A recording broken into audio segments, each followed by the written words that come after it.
ରାଜବଧୂ ରାତ୍ରି ରାତିରେ ନିଦ ଭାଙ୍ଗିଗଲେ ମନଜୁରେ ତମକୁ ସିଦ୍ଧାର୍ଥ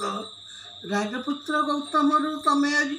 ଭୂତ ଦେବ ତମ ମଧ୍ୟରେ ବିରାଟ ବିଭେଦ ରେଖା ମନ ଖାଲି ଚୁରି ରହେ ଅବଶେଷେ ପଡ଼େ ରାଜବଧୂ ଗୋପା ନିଦୁ ଉଠି ଅତର୍କିତ ବସି ପଡ଼େ ମନ ବିଚଳିତ ହୁଏ ପାଖରେ ଶିଶୁପୁତ୍ର ଶୋଇଥାଏ ଅଚେତନ ନିଦେ ମନ ତଳେ କିଏ ବା କାନ୍ଦୁଥାଏ କଇଁ କଇଁ ନିଶବ୍ଦ ରାଜପ୍ରସାଦ ଶୋକାକୁଳ କିଏ ପ୍ରବଚନ ଦବ ହୃଦୟ ବିଚାରି ହୁଏ ତମ ବିହୁନରେ ସବୁକିଛି ଲାଗେ ଫାଙ୍କା ଫାଙ୍କା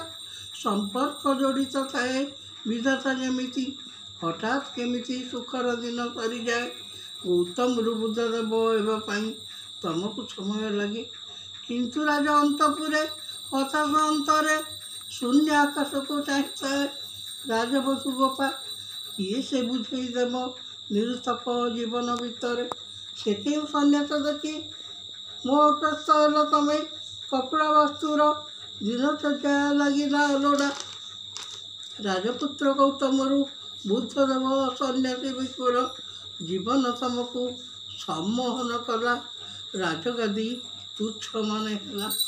ରୋଗ ଶୋକ ଦୁଃଖ ଯନ୍ତ୍ରଣା ମୃତ୍ୟୁହରା ପୃଥିବୀକୁ ଦେଖି ତମର ବିରାଗ ସୃଷ୍ଟି ମନରେ ସନ୍ନ୍ୟାସୀ ଜୀବନ ମନେ ହେଲା ମହାର୍ଘ ଯେମିତି ସବୁ ଛାଡ଼ି ତ୍ୟାଗଶୀଳ ହେଲା ତମେ ପଛରେ ପଡ଼ି ରହିଲା ସାଙ୍ଗସାଥୀ ବାପା ମା ପରିବାର ପତ୍ନୀ ପୁତ୍ର ମାୟା ଅଚାନକ ରାତି ଅଧେ ନିଦ ଭାଙ୍ଗିଗଲେ ତମର ସ୍ମୃତି ମନେ ପଡ଼ି ଛାତି କେମିତି ଫାଟି ପଡ଼େ ଅଦମ୍ୟ କୋପରେ କି ପୁଣ୍ୟ ଅର୍ଜିଲ ତମେ ମୋତେ ଛାଡ଼ି ଦେଇ ଏକା ଏକା ରାଜପ୍ରସାଦରେ ପୁଣ୍ୟ ଯଦି କିଛି ଥାଏ ସଂସାର ଚକ୍ରରୁ ଭିନ୍ନ ମୋ ନାଁରେ ଲେଖିଦେବ ତମେ ତମ ପତ୍ନୀ ଭାବରେ ପୁଣ୍ୟ କିଛି ସାଉଁଟିବି ସଂସାର ବନ୍ଧନ ମଧ୍ୟ ଅପେକ୍ଷା ମୋ ତମ ପାଇଁ ନୀତି ନୀତି ବୁଦ୍ଧ ଦେବ ନିରଞ୍ଜନ ତଟେ ବାସ ରାଜ ଚକ୍ରବର୍ତ୍ତୀ ଠାରୁ